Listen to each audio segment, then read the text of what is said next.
যদি 100 জন লোক থাকে 100 জনই সেই মানসিকতা। যদি কারো মনে কোনো ধরনের উদ্বাস্তু শব্দ ব্যবহারে আপত্তি থাকে বা উদ্বাস্তু বান্ধব এই শব্দ আপত্তি থাকে, তিনি কাইন্ডলি চলে যাবেন। পরিষ্কার পরিচ্ছন্নতা, পরিষ্কার পরিচ্ছন্নতা। কারো যদি মনে হয় যে আমি উদ্বাস্তু নই অথবা উদ্বাস্তু বান্ধব নই, তাহলে তার জন্য আজকের এই আসরটা নয়, ঠিক তো? আমি আমার স্বল্প জ্ঞানে, আমি প্রাণের দায়ে, আমি একজন মাস্টারমশাই, পড়াশোনা করেছি, চেষ্টা করেছি একদম প্রাণের দায়ে, হৃদয়ের তাগিদে। আমার অরিজিনালি সাবজেক্ট, আমার অনেক ছাত্র আছে জানেন আমি ইংলিশের টিচার, আমি ইংলিশের টিচার। তো উদ্বাস্তু হলে কি যন্ত্রণা আমি নিজে পেয়েছি, উদ্বাস্তু হলে যে যন্ত্রণা সেটা আমি নিজে পেয়েছি এবং দেখেছি চোখের সামনে উদ্বাস্তুদের যন্ত্রণা। তো সেই জন্যে প্রাণের তাগিদে উদ্বাস্তু সংক্রান্ত বিষয় নিয়ে পড়াশোনা করেছি, করি। তা মনে হয়েছে যে আমাদেরকে এই উদ্বাস্তু সমস্যা থেকে উত্তরিত হতে গেলে আগে আইনগুলো কোথায় কি আছে সেটা আমাদের জানতে হবে। কারণ সবশেষে আইন কথা বলে। একটু আগে মাননীয় দিলীপ দা বললেন, খুব ভালো বললেন, উনি আন্তরিকভাবে আমাদের সবাইকে পারলে যে সার্টিফিকেট দিয়ে দেন সিটিজেনশিপ, কিন্তু ওনার হাত পা বাঁধা, আইনে হাত পা বাঁধা। কারণ ওনাকে তো কাগজ দেখাতেই হবে, কারণ উনি সুপারিশ করতে পারবেন না। তাহলে সেগুলো কেমন করে গুছিয়ে মানুষকে আমরা পাঠাতে পারি যাতে ওনার একটাও ওনার কলম দিয়ে নেগেটিভ না হয়, সেই চেষ্টা উনিও করবেন, আমরা সবাই করব। তার জন্য আজকে আমাদের এখানে আসা। আজকে আমাদের আলোচনার বিষয়, আমি একদম সরাসরি টপিকে আসি, কারণ প্রেক্ষাপট বিভিন্ন বলতে গেলে সময়টা অনেকটা চলে যাবে, সেই জন্য যাচ্ছি না। ভারতীয় নাগরিকত্ব আইন সম্পর্কে বিস্তারিত আলোচনা, এটা বলি আমরা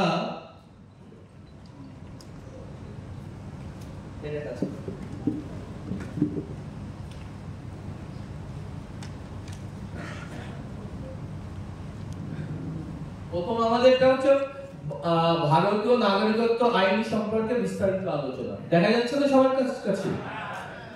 আমরা সবাই জানি, আমি জানি, বেশিরভাগ মানুষ জানে, কিন্তু আমার হৃদয় বলছে প্রত্যেককে একটু আবার স্মরণ করিয়ে দিই, তাহলে সুবিধা হবে। ভারতীয় নাগরিকত্ব আইনে, বিশেষ করে স্বাধীন ভারতবর্ষে যেটা প্রথম ডকুমেন্ট আমাদের ভারতীয় সংবিধান, এটা আমরা সবাই জানি। ভারতীয় সংবিধানের দ্বিতীয় খণ্ড আছে, এটাও আমরা সবাই জানি। দ্বিতীয় খণ্ডে 5 থেকে, আমরা ওখানে চলে যাও, 5 থেকে ইয়ে পর্যন্ত, এইদিকে আমাদের যে ভারতীয় সংবিধানের সেকেন্ড পার্ট, সেটাতে চলে যাও, সেকেন্ড পার্টে যাও, এইটা অরিজিনাল ডকুমেন্ট, পিডিএফটা খুলো। হ্যাঁ, পিডিএফটা খুলতে হবে। আপনারা দেখুন, টোটাল সংবিধানটা তো এখানে ডাউনলোড করে দেখালে অনেক সময়ের ব্যাপার, শুধু ওইটুকুই নিয়ে এসেছি যেটুকু আমাদের ভারতীয় সংবিধানের পার্ট 2 সিটিজেনশিপের কথা বলা আছে। একদম 5 থেকে 11 পর্যন্ত ভারতীয় সংবিধানে যে আর্টিকেল আছে, সংবিধানে যখন কথা বলবো তখন আর্টিকেল বলবো, অন্য আইনের কথা বললে আমরা সেকশন বলবো। তো আর্টিকেল 5 থেকে আর্টিকেল 11 পর্যন্ত, 11 এ চলে যাওয়ার পর আর্টিকেল 5 এখান থেকে শুরু করে আর 11 এই পর্যন্ত হচ্ছে ভারতীয় সংবিধান যখন চালু হয় তখন এই পর্যন্ত আমাদের নাগরিকত্ব সম্পর্কে কথা হয়েছিল। দেখুন 5 এ চলে যাও, একবার 5 এ চলে যাও, হ্যাঁ 5 এ যাও। 5 এ দেখবে citizenship at the commencement of the constitution লেখা আছে। অর্থাৎ সংবিধান যখন আমাদের, আমরা জানি 26শে জানুয়ারি 1950 সালে সংবিধানটা আমাদের এখানে ইমপ্লিমেন্ট হয়, লাগু হয়, তো তখন একটা কমেন্সমেন্ট অফ দ্য কনস্টিটিউশন, সংবিধান যেদিন কমেন্স করে 26শে জানুয়ারি, সেই দিনটিকে লক্ষ্য করে নাগরিকত্ব ইস্যুটা নিয়ে আলোচনা হয় এবং সিদ্ধান্ত হয়। কেন হয় আমরা সবাই জানি, মাননীয় বিধায়ক মহাশয় বলেছিলেন মাননীয় বিধায়ক মহাশয় বলেছিলেন যে কিভাবে দেশভাগ হয়েছিল।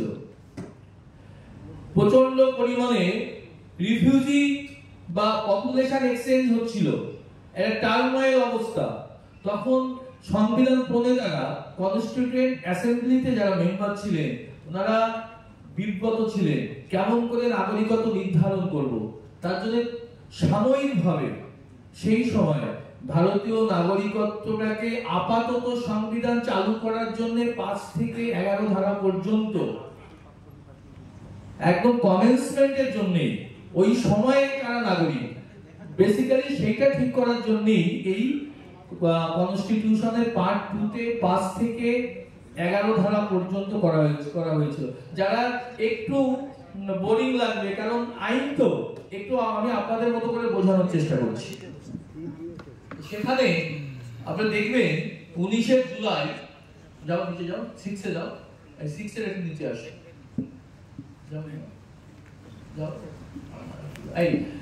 19th day of July 1948 এটা একটা কাট অফ ডেট ধরা হয়েছিল। তখন বলা হয়েছিল এই ডেটে আগে যারা ভারতবর্ষে রয়েছে তারা তো বসে দিন এই ডেটের আগে যারা ভারতবর্ষে অবস্থান করছে রয়েছে বা জন্মগ্রহণ করেছেন তারা ভারতীয় অটোমেটিক সিটিজেন, কিন্তু পাকিস্তান থেকে যারা এই ডেটের পরে আসবে তাদের কিন্তু ডিম টু বি ইন্ডিয়ান সিটিজেন।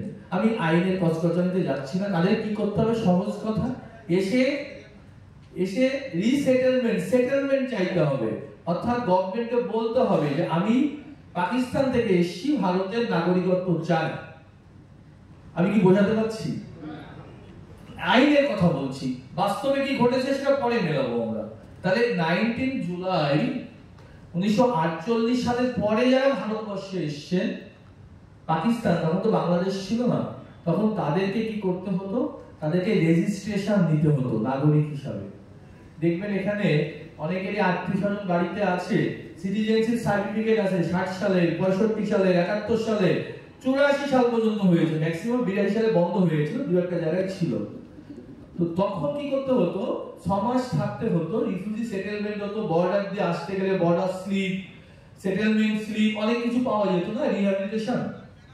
সেইটার এই আইনের ধারা অনুযায়ী সেটা হতো তখন, এবং সেটা 71 সালে 24শে মার্চ পর্যন্ত সেটা আমাদের হয়ে গেছে। কিন্তু দুর্ভাগ্যের বিষয় সেটা হচ্ছে যে ওই যে সংবিধানে কি লেখা ছিল আজ থেকে এতদিন আগে, 50 বছর আগে, আমাদের এখনই আইন সম্পর্কে যে ধারণা আজ থেকে 70 বছর আগে কি ধারণা আমাদের ছিল পূর্বপুরুষদের, আমরা সমাজে হলেও অনেকে এসে দেখবে যে ওই সিটিজেনশিপ সার্টিফিকেট অর্থাৎ বাই রেজিস্ট্রেশন সেটা করে নিয়েছিলেন, তারা একটু শিক্ষিত সচেতন তারা, কিন্তু অনেকে কিন্তু সেটা করেননি। কিন্তু এত বড় এক্সোডাস, একটা দ্বিজাতি তত্ত্বের ভিত্তিতে দেশ ভাগ হয়েছে, আর লক্ষ লক্ষ মানুষ আসা যাওয়া করছে, একটা লস, কোথায় থাকবে, কি করবে বুঝতে পারছে না। তার জন্য আমাদের এই যে সিটিজেনশিপের যে বিষয়টা, উদ্বাস্তু যে সেটেলমেন্টের বিষয়টা, আমাদের 71 সালে 24শে মার্চ পর্যন্ত কাট অফ ডেট দিয়ে এইভাবে নাগরিকত্ব এবং সিটিজেনশিপের ইস্যুটা রিসেটেল করা একটা ব্যবস্থা ছিল। এট দ্য সেম টাইম দেখুন 50 সালে সিটিজেনশিপ এই বিষয়ে সংবিধান বলল, তারপরে আমরা 55 সালে গিয়ে এখানে 11 নম্বর ধারায় বলা আছে, 11 নম্বর ধারায় চলে যাও, 11 নম্বর ধারা যাও যাও, 11 নম্বর ধারা যাও,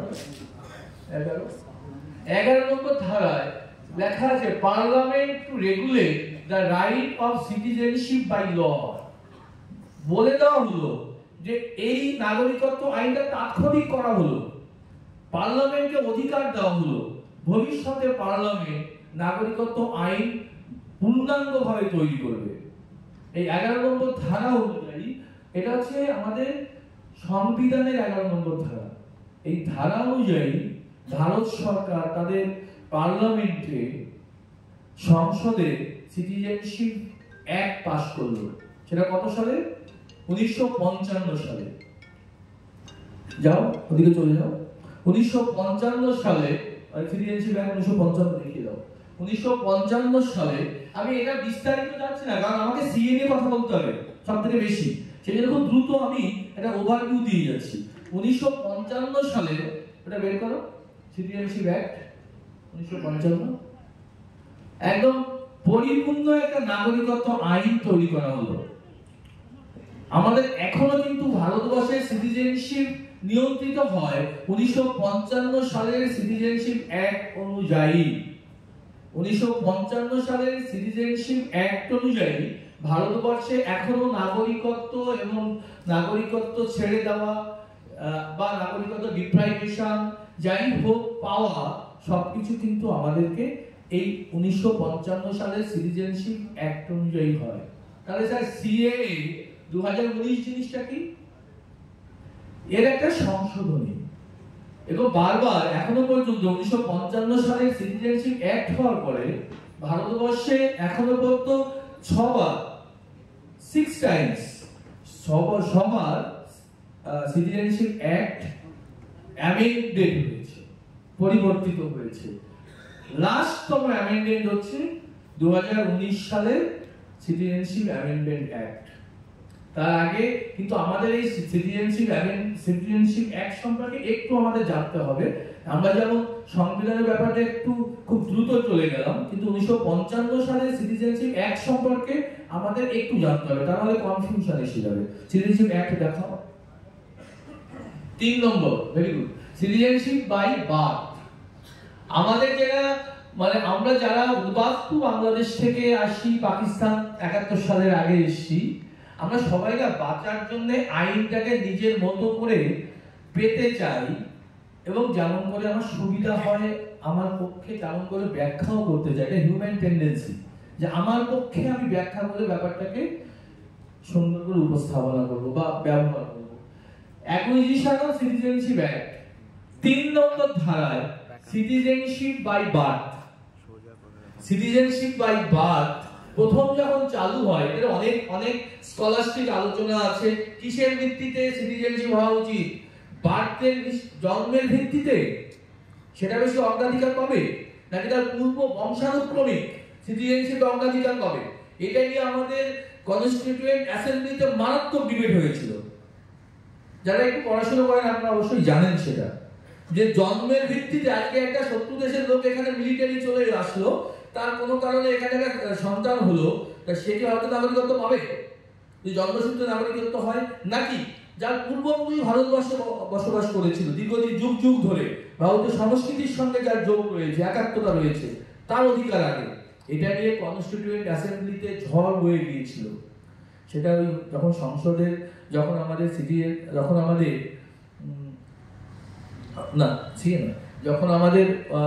কনস্টিটিউশন যখন আমাদের তৈরি হয় 1948 সালে, 1949 সালের 10 এবং 11ই আগস্ট, এই দুটো দিন কিন্তু সংসদে ঝড় বয়ে গিয়েছিল। সংসদে বলছি, কনস্টিটিউয়েন্ট অ্যাসেম্বলিতে। যাই হোক, ওই দিকে আমরা যাব না।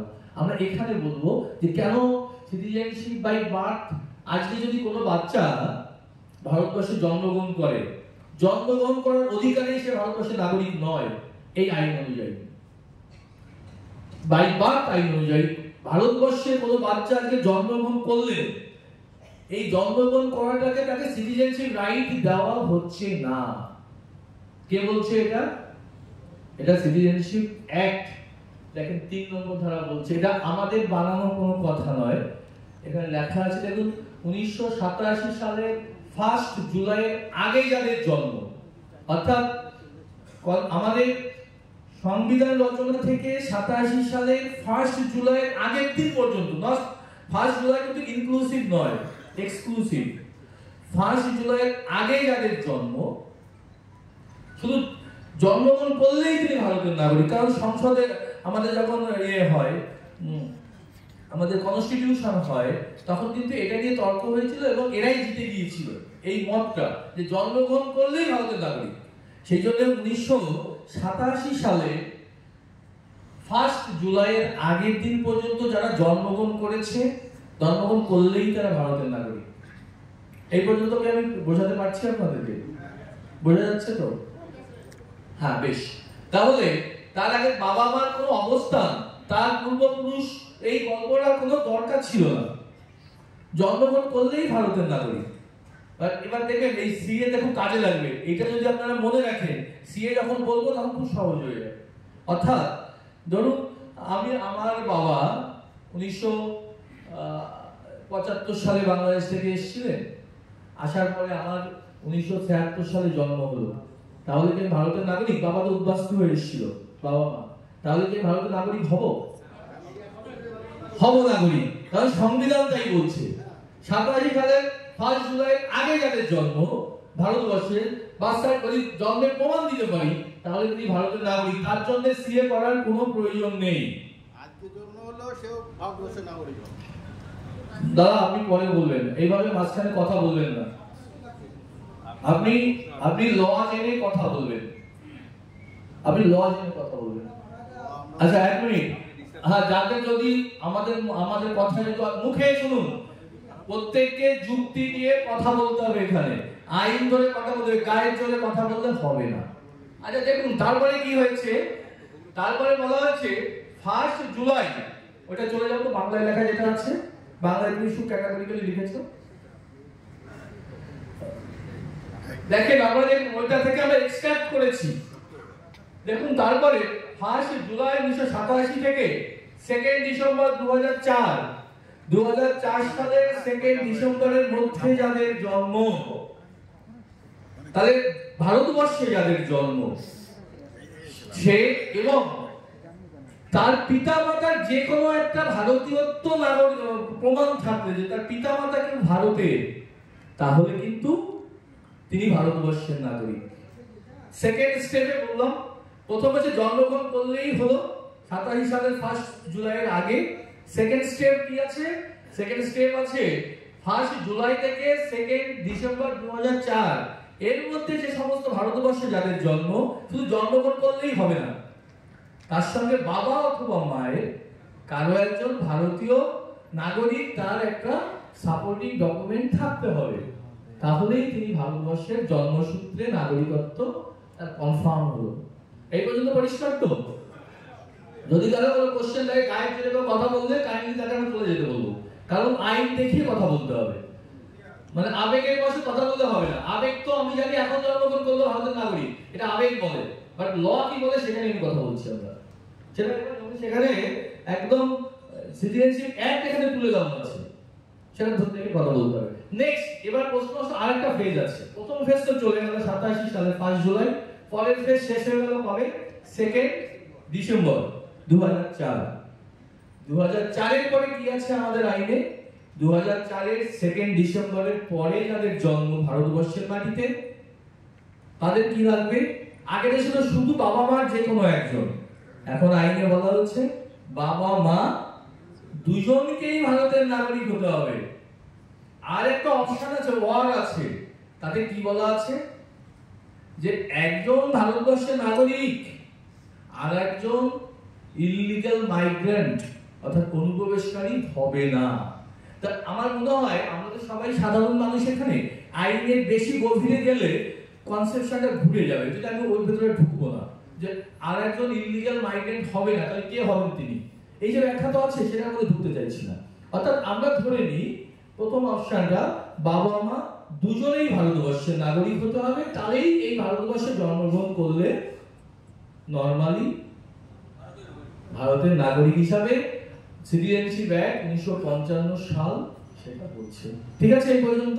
তাহলে আমার ছেলেটা বা যারা বাস্তু হয়ে ওখানে এসছি, আমরা এখানে ধরুন 2004 এর পরে বা তার আগেই এসছি, অথচ আমি ধরুন 2002 এ এসছি, আমার সন্তানটা 2005 সালে জন্মগ্রহণ করেছে, আমি বাংলাদেশের উদ্বাস্তু শরণার্থী এখানে এসছি, আমার সন্তানটা জন্মগ্রহণ করলে আইন অনুযায়ী কি সে ভারতের নাগরিক?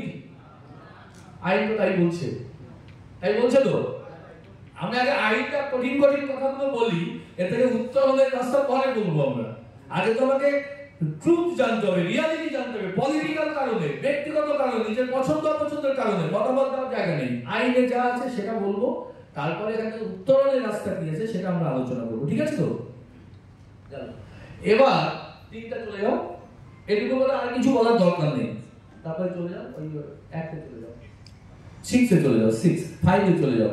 সিটিজেনশিপ অ্যাক্ট 1955 সালে নাগরিকত্ব ধারায় আইন আছে হচ্ছে 3 নম্বর ধারায়। 4 নম্বর ধারায় আছে রেজিস্ট্রেশন, তাই তো? না, রেজিস্ট্রেশন বাই ডিসেন্ট, অর্থাৎ উত্তরাধিকার সূত্রে নাগরিকত্ব, এটা নিয়ে আমরা কথা বলবো না, কারণ এটা আমাদের কোর বিষয় নয়। 5 নম্বর ধারায় চলে আসলো বাই রেজিস্ট্রেশন। 5 নম্বর আছে বাই রেজিস্ট্রেশনের মাধ্যমে নাগরিকত্ব। এই বিষয় বেশি বলবো না। ধরুন একটা বলি, ভারতীয় কোনো পুরুষ বা নারী তিনি বিদেশি কাউকে বিয়ে করেছেন, ভারতীয় নন, তাহলে তিনি যেভাবে নাগরিকত্বটা অ্যাকোয়ার করবেন সেটা হচ্ছে বাই রেজিস্ট্রেশন। 6 নম্বরে আছে, চলে যাও, এটা নিয়ে বেশি আর বিস্তারিত বলবো না কারণ অনেক সময় লেগে যাবে। 6 নম্বরে হচ্ছে বাই ন্যাচারালাইজেশন, অর্থাৎ স্বাভাবিকীকরণ। বিভিন্ন কারণে দীর্ঘদিন ধরে একটা দেশে বসবাস করলে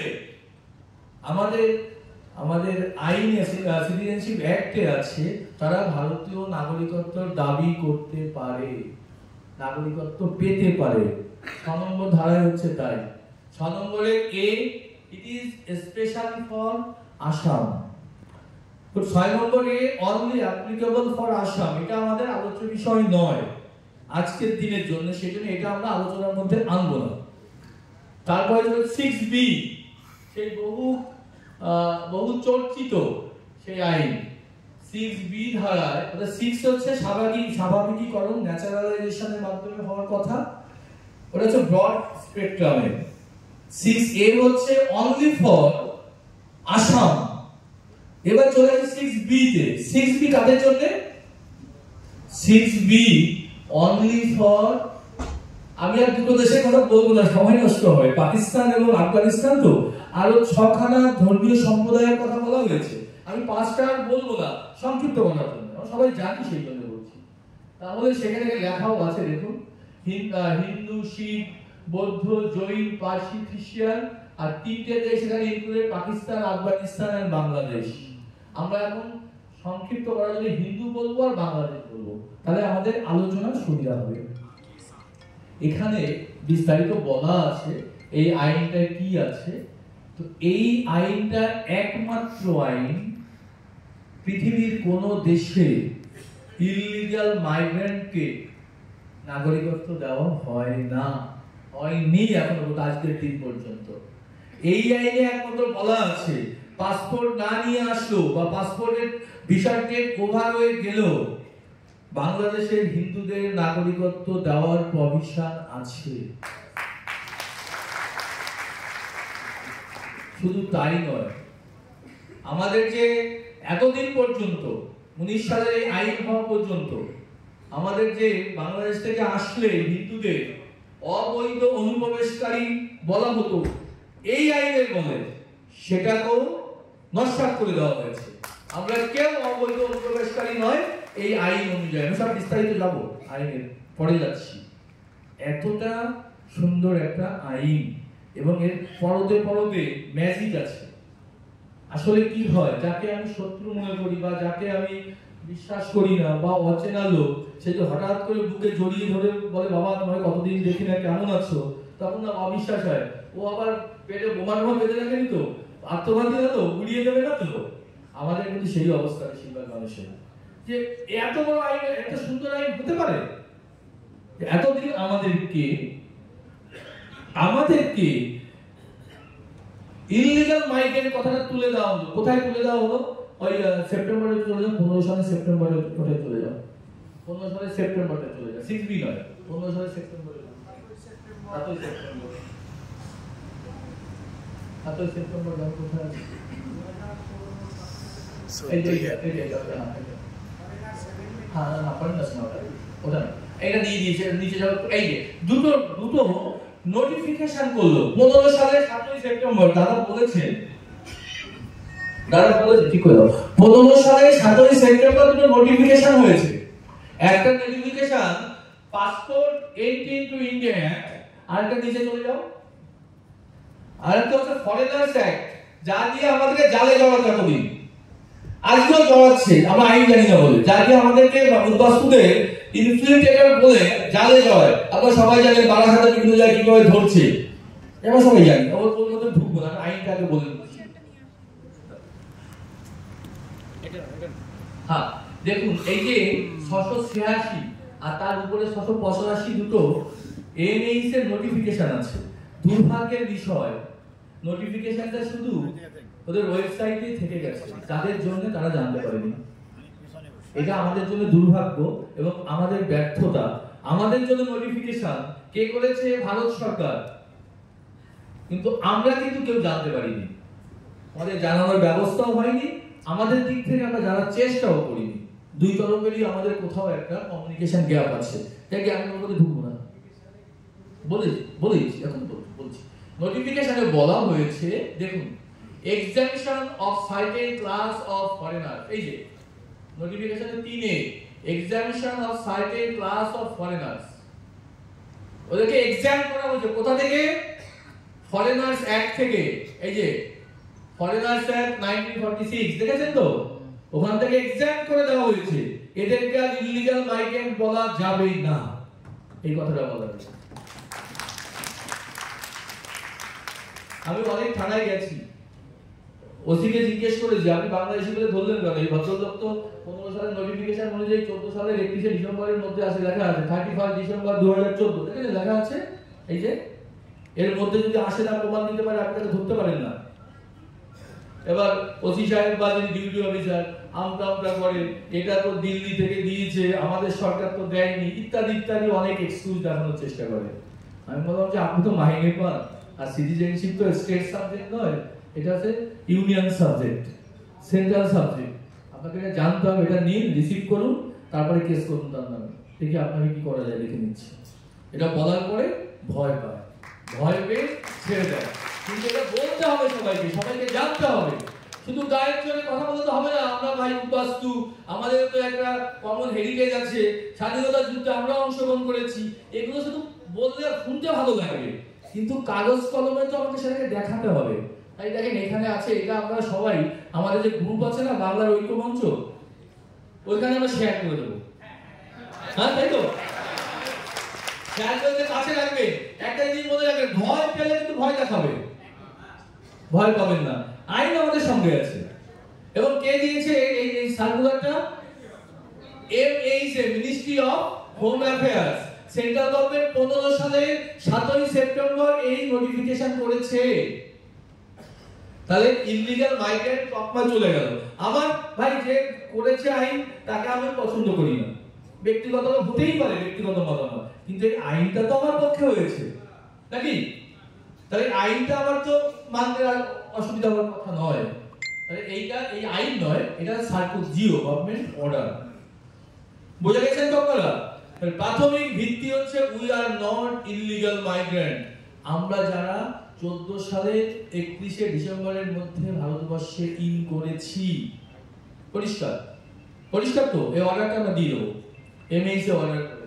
আচ্ছা বেশ, 19 সালে যে আইনটা, এটার পরে বেস করে 19 সালে আইন হলো। এইটা কি বললো?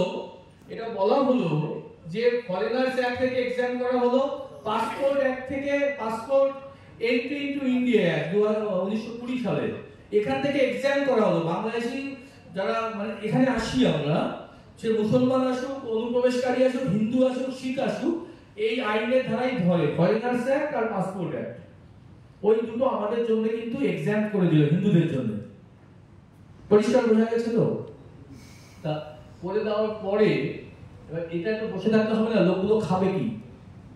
আমাকে বললাম, আপনাকে থাকতে দিলাম, আপনাকে পুলিশ ধরবে না, কিন্তু লোকগুলো তো বাঁচতে হবে, তাই কিছু কাজ করতে হবে, ইনকাম করতে হবে, শুধু থাকতে দিলে তো হবে না। তখন কি হলো? 19 সালে সিটিজেনশিপ অ্যাক্টটাকে অ্যামেন্ড করা হলো, সিটিজেনশিপ অ্যাক্টটাকে অ্যামেন্ড করা হলো। বের করো ইংরেজি এটা পিডিএফটা, সিটিজেনশিপ ফরেনার্স অ্যাক্ট, সিটিজেনশিপ আগে করব, সিটিজেনশিপ অ্যাক্টটা অ্যামেন্ড করা। অসাধারণ আইন, পরতে পরতে আমাদের প্রতি যত প্রবলেম আছে সব প্রবলেম সলভ করে দেওয়া আছে এখানে। শুধু ভয় থেকে আমরা কোথায় যাও? 6B, 6B খুলো। দেখেছেন তো, এটা সরকারের অর্ডার, যদি কারো সন্দেহ হয় না গ্রুপে দিয়ে দেবো, বের করবেন, নিজের যদি আলাদা কোনো অর্ডার থাকে সেটা দেখাবেন, তখন আমরা আলোচনা করব। না জেনে স্কলাস্টিক আলোচনার মধ্যে অন্য কথা বলবো না। দেখুন 6B 3 নম্বরে ধরা হয়েছে special permission to citizenship two person covered by provision 2 clause B of subsection 1 of section 2, যেটা দাদা বলছিলেন। এখানে দেখুন 6B প্রথমে কি বলেছে, আমি একটু ইংরেজিতে পড়ি। The central government or the authority specified by it in this behalf may subject sub conditions, আচ্ছা যেখানে registration, grant A certificate of registration, এই যেখানে দেখুন ওইগুলো হবে না, মাঝখানে আনো, আসবে না, যেটুকু আসে সেটুকু দাও। সার্টিফিকেট আমি আসল জায়গাগুলো পড়ে শোনাচ্ছি। এই যে 18 ইন্ডিয়া অ্যাক্ট 1920 এখানে রাখো, আর ফরেনার্স অ্যাক্ট 1946 সালে যাকে এক্সাম্পশন দেওয়া হয়েছিল 15 সালের নোটিফিকেশনে, সেটা উল্লেখ আছে দেখুন, দেখতে পেয়েছেন তো? পাসপোর্ট অ্যাক্ট 1920, ফরেনার্স অ্যাক্ট 1946, সংসদে যে সিটিজেনশিপ অ্যাক্ট পাস হয়েছে সেখানে কিন্তু এক্সাম্পশন দেওয়া হয়েছে, অর্থাৎ বাংলাদেশের হিন্দুদের এক্সাম্পট করা হয়েছে। কারণ ইললিগাল মাইগ্রেন্ট কখনোই ভারতের নাগরিকত্ব পাবে না, সর্বক্ষেত্রে এটা সত্যি, শুধু এটা বাদ দিয়ে ভারতের বাংলাদেশের হিন্দুরা আছে, বাকিটা জাতির ধর্মের কথা আমি বলছি না, সমাজ নষ্ট হয়ে যাবে, এটা বলা হয়েছে। কোথায় বলা হয়েছে দেখবেন, কিছু সমালোচক আছে, ওদের সংসদে জিজ্ঞেস করেছিলাম, ওরা বললো 300 কতজন না কতজনের রেকর্ড আছে, ওখানে যে বলেছে যে উইথ পাসপোর্ট উইদাউট পাসপোর্ট যেমন ভাবেই আসুক না কেন, উইথ পাসপোর্ট থাকলে স্বরাষ্ট্র দপ্তরের কাছে রেকর্ড থাকবে, উইদাউট পাসপোর্ট আসলে রেকর্ড থাকবে না। তাই সংসদে যখন বলে, কারণ উইথ পাসপোর্ট কজন এসে ফিরে যায়নি সেটা বলে, উইদাউট পাসপোর্ট সে রেকর্ড নেই সেটা বলবে না। আমাদের বন্ধুরা, তাদের প্রতি আমার সত্যি খুব ভালোবাসা রইল, শ্রদ্ধা রইল, তারা ওইটুকু বলছে, সংসদে বলেছে 3000, ওদেরকে এইটাকে শুধু এক্সাম করা হয়েছে, এটা তো করা হয়নি এক্সাম। কেন করা হয়নি একটু দেখি, চলে যাও ওটা দেওয়া, এই যে অর্ডারটা এমএস এর অর্ডারটা চলে যাও, কেন হচ্ছে আমি প্রমাণ দিয়ে দিচ্ছি আপনাকে, সবাই এর মধ্যে পড়ে যাচ্ছে। এমএস অর্ডারটা এটা না, মনে রাখতে হবে,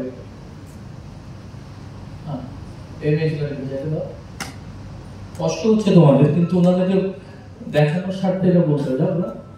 এখানে কি লিখেছে, without valid documents including passport আর আদার ডকুমেন্ট পড়া, উইদাউট ভ্যালিড ডকুমেন্টস, অর্থাৎ ভ্যালিড ডকুমেন্ট ছাড়া আসলেও সে এক্সাম্পটেড, তাই তো?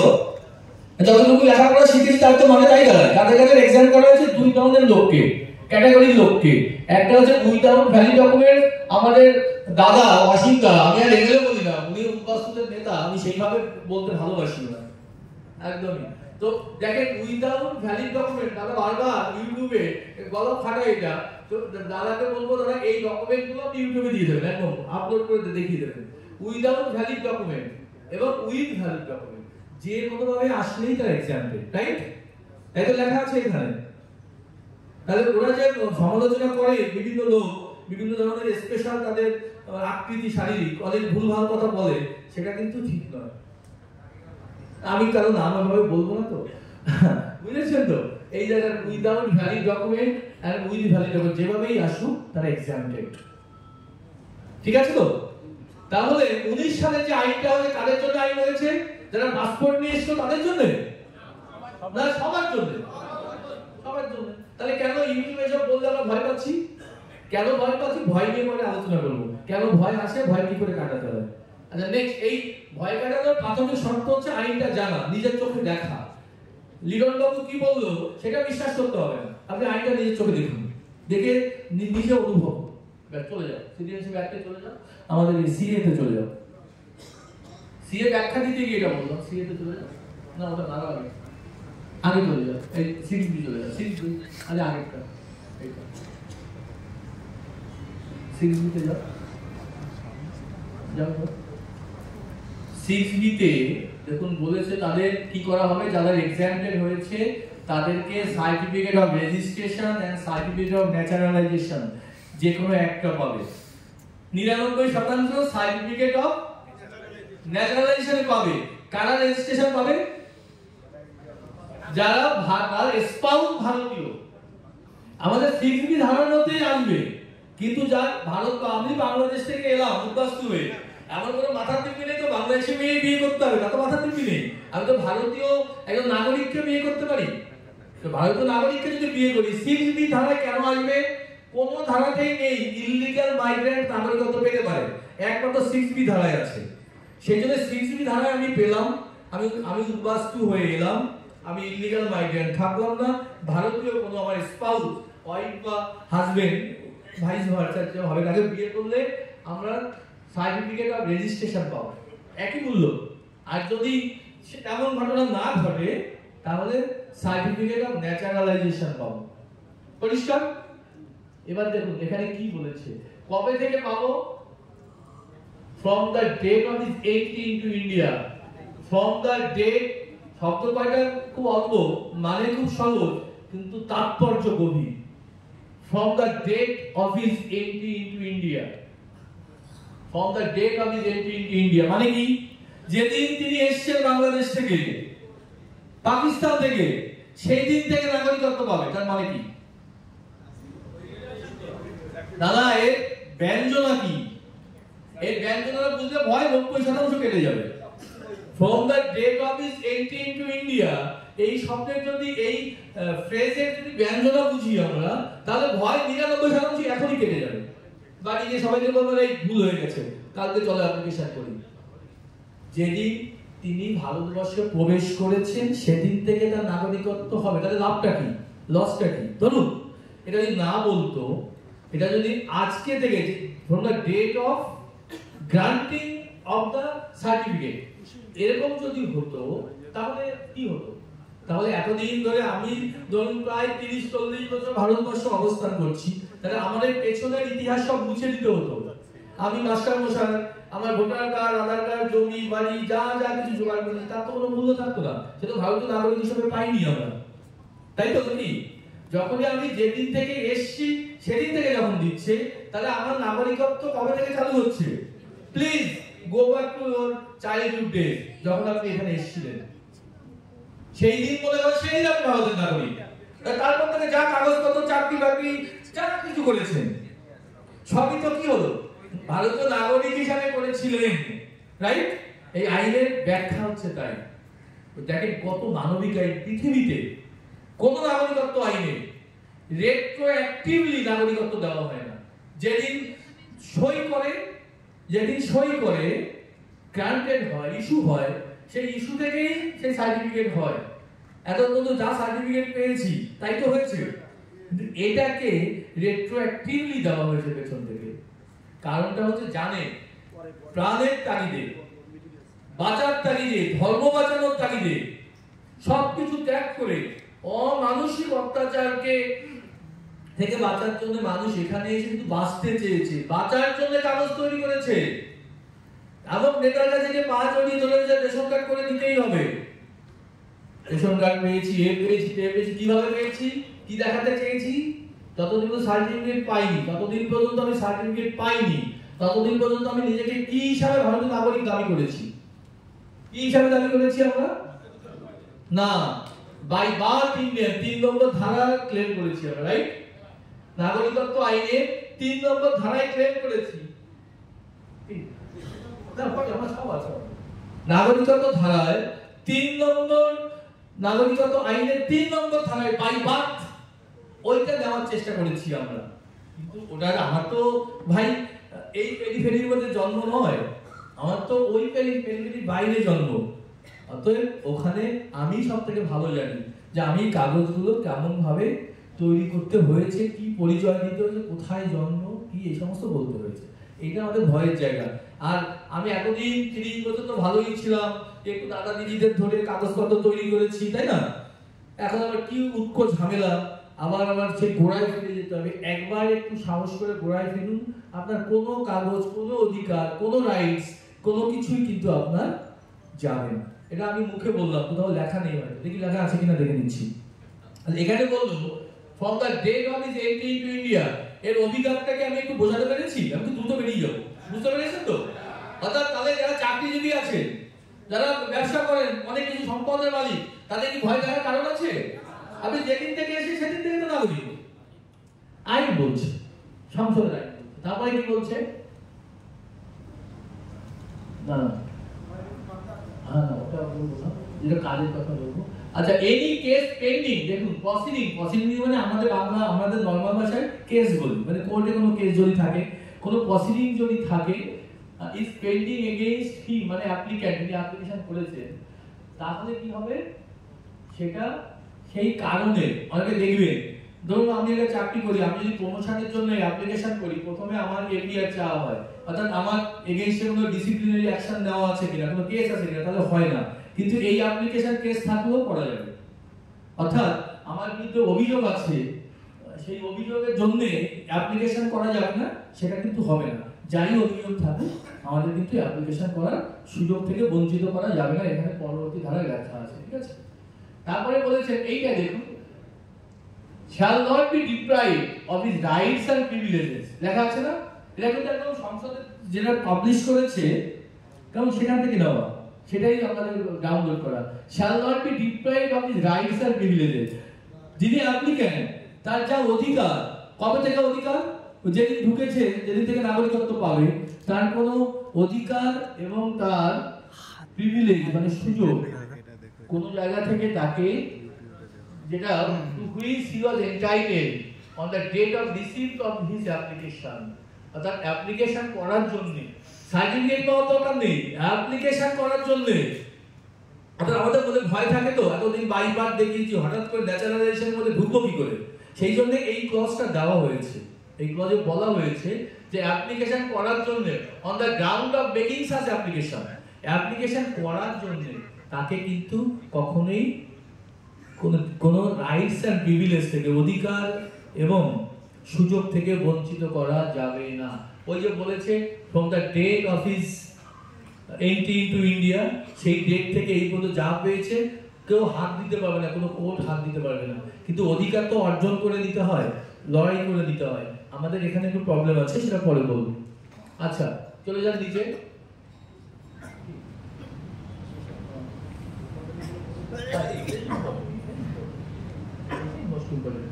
আচ্ছা হ্যাঁ, এক মিনিট দাঁড়, নিচে চলে যান, নিচে নিচে নিচে নিচে, উপরে যাও, উপরে উপরে, শেষ হয়নি ওটা, শেষ হয়নি।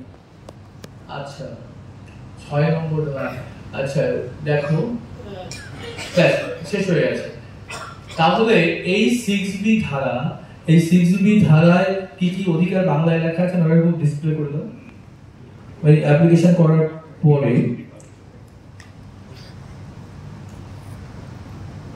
আসলে আমরা মাস্টার তো আমরা সবসময় লাস্ট বেঞ্চের দিকে তাকিয়ে পড়াই, ফার্স্ট বেঞ্চের দিকে তাকিয়ে পড়ালে কিন্তু সফল হয়ে যায় না। তো এটা একটা আমাদের সমস্যা, আমরা মনে করি বুঝিয়েই ছাড়বো। যাই হোক, তাই কি কি সুবিধা পাওয়া যাবে?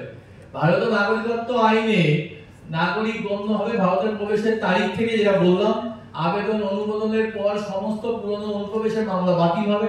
আমি ইয়ে থেকে একদম টেক্সট থেকে পড়ে গেছি।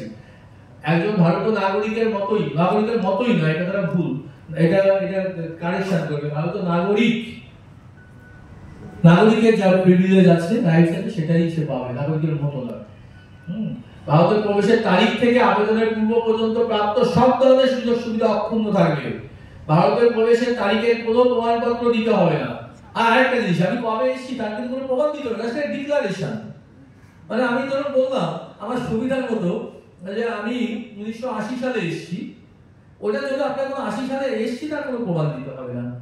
আচ্ছা, এবং তবে 31শে ডিসেম্বর 14 বা তার আগে আসতে হবে, সেটা আমরা জানি। আচ্ছা, এবার 6B ধারায় যে আইনের আমরা সংক্ষিপ্ত করে ব্যাখ্যা দিলাম, মানে আমরা চেষ্টা করলাম ব্যাখ্যা দেওয়ার। এখানে কি আপনাদের কি আরো ব্যাখ্যার প্রয়োজন না? You R satisfied? স্যাটিসফাইড তো?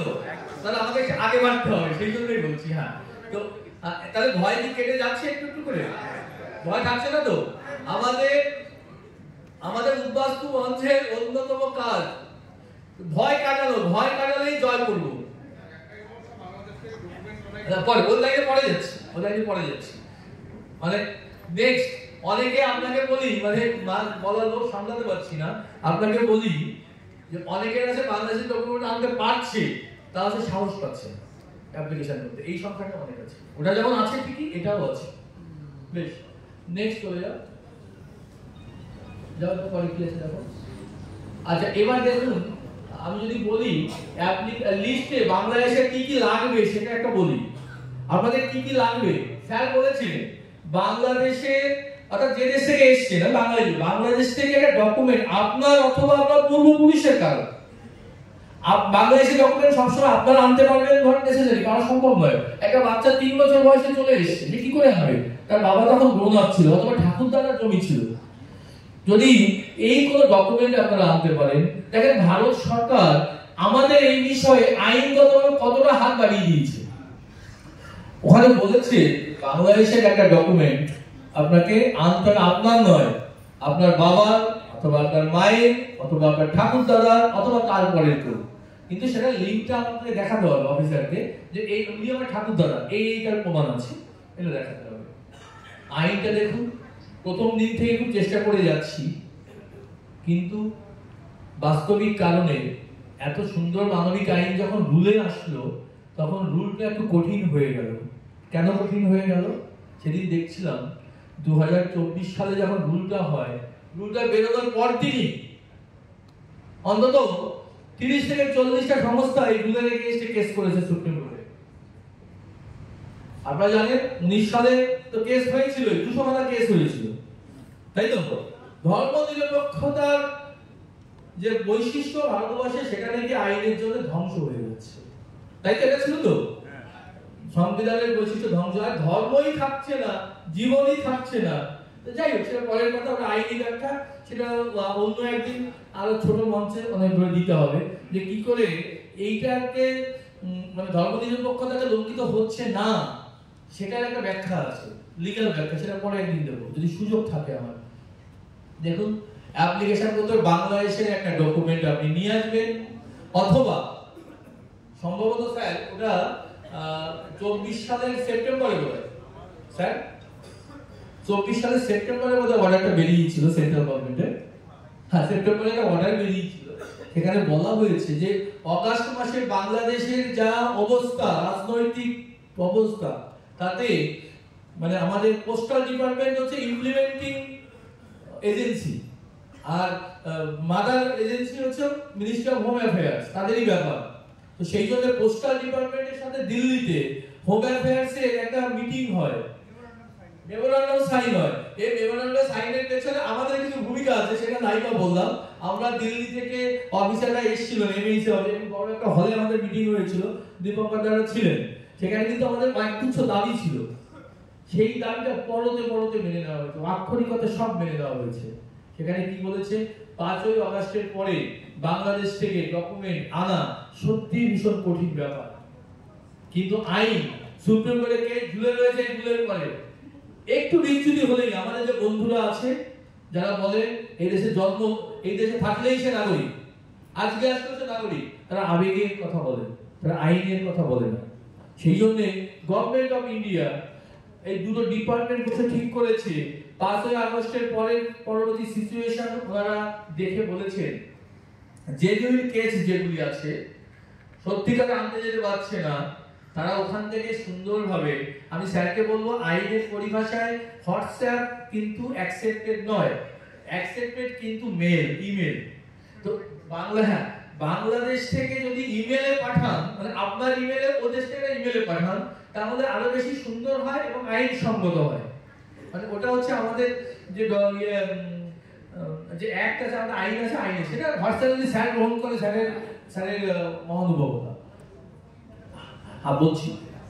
বলছি ওখান থেকে যদি আপনারা একটু হোয়াটসঅ্যাপে বা মেলে ওটাকে সুন্দর করে ভালো করে লেখিত হতে হবে, পড়তে হবে পরিষ্কার পরিচ্ছন্ন করে, সেটা যদি আপনারা আনেন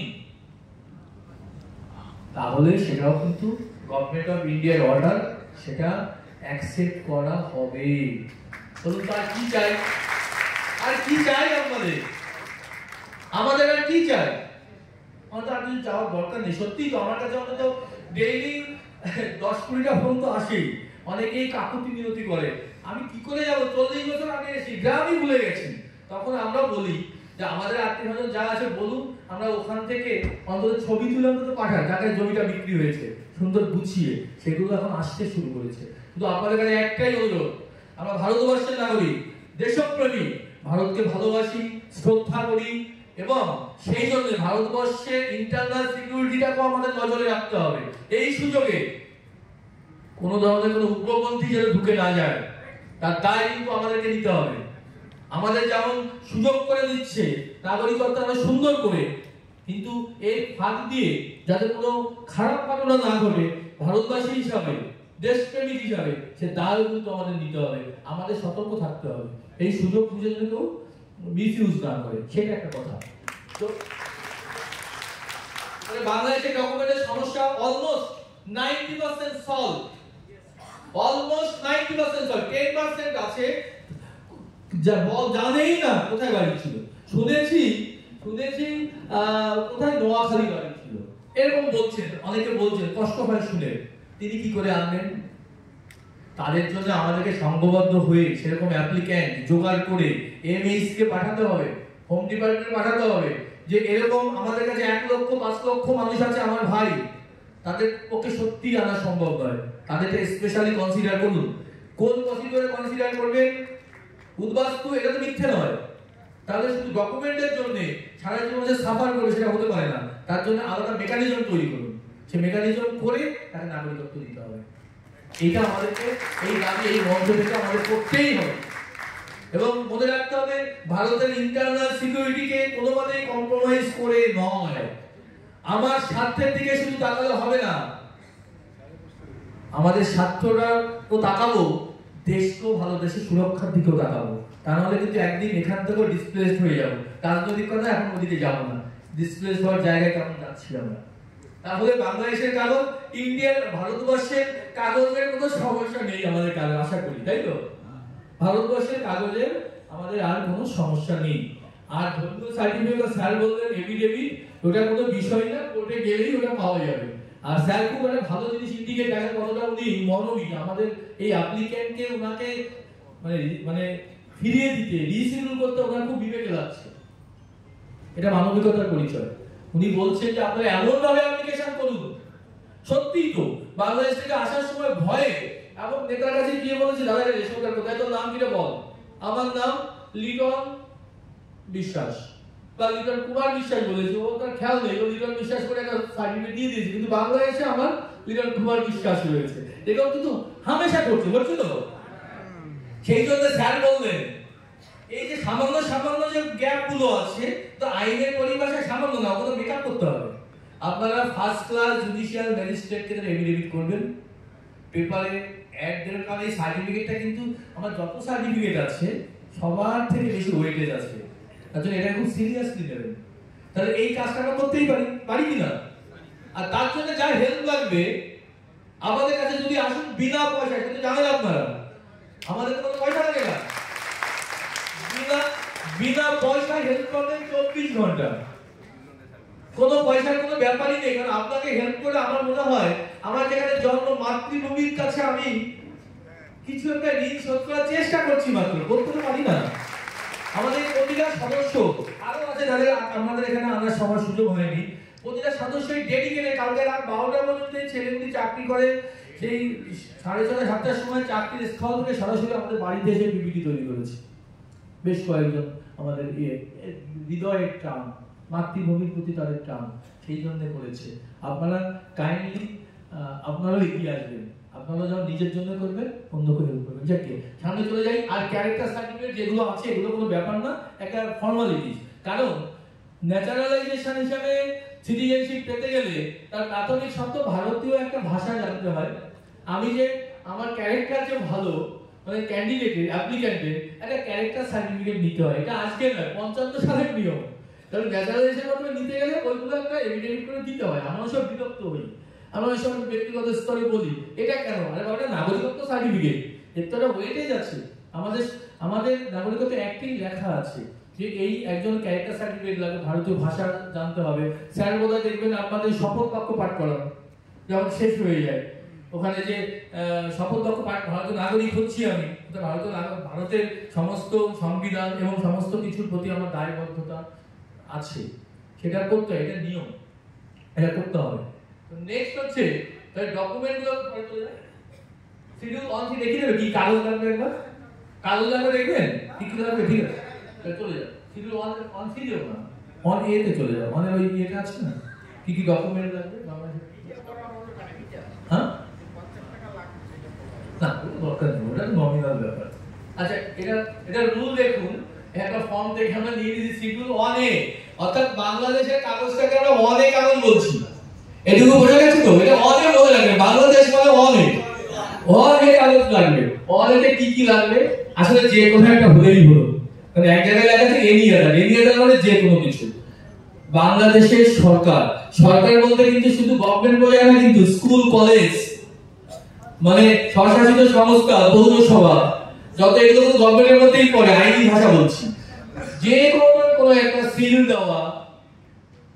দেওয়া একটা কাগজে আমরা বলবো সবসময় প্লিজ সম্ভব হলে অরিজিনালটা নিয়ে আসুন, ভারতের ইন্টারনাল সিকিউরিটির দিকে তাকিয়ে। যদি একান্তই সম্ভব না হয় তখন ওখান থেকে অনলাইনে নিয়ে আসুন, মেলের মাধ্যমে, আর তাও যদি সম্ভব না হয় তার জন্য আমরা লড়াই করবো। তাহলে এটা কি কি লাগবে, সবই বেসিক্যালি এরিয়াটা লেখা আছে দেখবেন এক জায়গায়। এই এরিয়াটা মানে কি, এরিয়াটা মানে সব, যে কোনো একটা কিছু হলেই হলো। দেখেন 8 নম্বরে লেখা আছে এরিয়াটা, ও হ্যাঁ এরিয়াটা, 9 নম্বরে লেখা আছে এরিয়াটা, 9 নম্বর এরিয়াটা এই করে দাও। অর্থাৎ যা কিছু আছে আমরা জানি থাকতে পারে একটা নাগরিকের সেই দেশে, সব ডকুমেন্ট, তার সাথে 9 নম্বরে এরিয়াটা ডকুমেন্ট। আর একটা কথা বলা হয়েছে, আমাদের এমএইচ এর সাথে যখন মিটিং হয়েছিল তখন আমরা দাবি করেছিলাম অনেকে তো কিছুই জানতে পারছে না, সত্যি রিফিউজি হয়ে এসেছে এবং আসার সময় বর্ডার সুইপ আছে এবং এখানে রিফিউজি ক্যাম্পে রয়েছে, জমির পাট্টা পেয়েছে, সেখানে কিন্তু বাংলাদেশের অ্যাড্রেস লেখা রয়েছে স্যার। তখন আমরা এমএইচ কে বললাম এরকম আমাদের কয়েক লক্ষ লোক রয়েছে ভারতবর্ষে বিভিন্ন জায়গায়, অন্তত 20-25 লক্ষ লোক রয়েছে, তারা রিফিউজি হিসেবেই আছে। তো তাহলে ওই কারণ দিলেই তো হয়ে যাবে। তখন বললেন একটা তাহলে অর্ডার বের করেছে, পরে দেখবে লেখা আছে সিএ ওই ইসের মধ্যে, ওয়েবসাইটের মধ্যে, যে যদি বাংলাদেশের ডকুমেন্ট হিসাবে এগুলো ট্রিটেড হবে, যেগুলো ভারতবর্ষের যে কোনো কাগজে আপনার বাংলাদেশের পরিচয় লেখা আছে। ধরুন কারো নামে ফরেনার্স একটা কেস হয়েছে, পুলিশ তার বিরুদ্ধে চার্জশিট দিয়েছে যে বাংলাদেশের লোক এত সালে বাংলাদেশ থেকে এসেছে, তাহলে গভর্নমেন্ট অফ ইন্ডিয়া বলছে এই লোক বাংলাদেশ ক্লেম করছে, ওইটা দিলেও হবে বাংলাদেশের ডকুমেন্ট, ঠিক আছে তো, মানে যে কোনো একটা কিছু দিলেই হবে। তো সেই জন্য আপনারা না একটু ব্যাপারটাকে উদার চিন্তে দেখুন, দেখবেন কত সহজ, ভয়ের কোনো জায়গা নেই। তারপরে চলে যান ইন্ডিয়ান কাগজে, ভারতবর্ষে কোথায় আছে দেখো, আরেকটা আছে আই উইল সাবমিট, 10 দাও, I will submit the relevant document before the district level committee, DLC, sir DLC তো বলছেন যে আমার কাছে এখন as of now নেই, এখন আমার কাছে নেই বাংলাদেশের কাগজ, কিন্তু আমার যখন হিয়ারিং হবে তখন কিন্তু আমরা সেই কাগজ সাবমিট করব। এটা একটা গভীর ইঙ্গিত আছে, সব ইঙ্গিত তো আমরা বলেছি, এটা এগেইনস্টে কেস হয়েছে সুপ্রিম কোর্টে, সুপ্রিম কোর্টে এখনো কেস চলছে এগুলোর এগেইনস্টে, আমাদের যারা বন্ধু তারা কেস করেছে আমাদের বিরুদ্ধে। তো সেখানে বলেছে এই রুলগুলো ভুলভাল রুল, সংবিধান বিরোধী রুল, ওই জন্য আইনটা যখন করতে হয় ওই কেসটাকে মাথায় রেখে করতে হচ্ছে, যে একটু এদিক ওদিক হলেই তাহলে কিন্তু নালায় ভয় হয়ে যাবে। সেই জন্য 10 নম্বর ধারা যোগ করা হয়েছে ওই উদ্দেশ্যে, যাদের কাগজ নেই তাদের উদ্দেশ্যে। কারণ আইনে তো বলা যাবে না কাগজ নেই অ্যাপ্লিকেশন করুন, ওই জন্য এটা যোগ করা হয়েছে। আমার ধারণা যতটুকু আমার বোধগম্য হয়েছে, খুব তাড়াতাড়ি হয়তো 6 মাসের মধ্যে এইটার আরেকটা নোটিফিকেশন হবে, এইটা নোটিফিকেশন হবে, I will submit the relevant document before the district level committee। অর্থাৎ 10 নম্বর ক্লিক করলে কোনো কাগজ দিতে হচ্ছে না, আপনি অ্যাপ্লিকেশন করলেন, কেমন? তারপরে হয়তো আসবে, আমি চেষ্টা করেছিলাম বাট পারিনি, এটা এফিডেভিট করে জমা দিলাম, হতে পারে, এটা হওয়ার সম্ভাবনাটা প্রবল আছে। কিন্তু ওটুকুর জন্য আমরা ওয়েট করবো না, যাদের ক্ষমতা আছে আমরা ওগুলো অ্যারেঞ্জ করবো। নেক্সট, আচ্ছা কিভাবে ফ্লো চার্টটা দেখি দাও, ফ্লো চার্টটা দেখি দাও, ইন্ডিয়ান ডকুমেন্ট দেখি দাও, ইন্ডিয়ান ডকুমেন্ট নিচে আছে। ইন্ডিয়ান ডকুমেন্ট বলতে দেখো এখানে এরিয়া আছে, কপি অফ ভিসা, অর্থাৎ বাংলাদেশ থেকে ধরুন কেউ 2002 সালে এসছে, পাসপোর্টে এসছে, ভিসা নিয়ে এসছে, কিন্তু সে ফিরে যায়নি, তাহলে ওটা দুটো জিনিস প্রমাণ করে, ওটা দিয়ে দুটোই হয়, ওটা দিয়ে কিন্তু এ বি দুটোই হবে। বাংলাদেশের পাসপোর্ট, বাংলাদেশের লোক, আর ভিসা নিয়ে দেশে এসে 14 সালের আগে আমাদের ইমিগ্রেশনে সিল রয়েছে ঘরে, তাই তো? পেটটা বলতে আসলে ইমিগ্রেশন সিল দেয় না যে এত সালে প্রবেশ করলো, এন্ট্রি অ্যারাইভাল, সেটা দেখাতে তো হয়ে যাচ্ছে এত সালে এসছি। অর্থাৎ বাংলাদেশের পাসপোর্ট যদি এরকম থাকে তাহলে কিন্তু ইন্ডিয়ার বাংলাদেশের একটা পাসপোর্টই হয়ে যাবে। কিন্তু দুর্ভাগ্য হচ্ছে অনেক সময় সেগুলো আমাদের কাছে হাত থেকে চলে যায় বিভিন্ন কারণে। কেন চলে যায় আপনারা জানেন, ব্যাখ্যার মধ্যে যাবো না। আচ্ছা বেশ, তারপরে দেখো এফ আর অফিস, এটা দরকার নেই, এটা নরমালি আমাদের ক্ষেত্রে প্রযোজ্য নয়।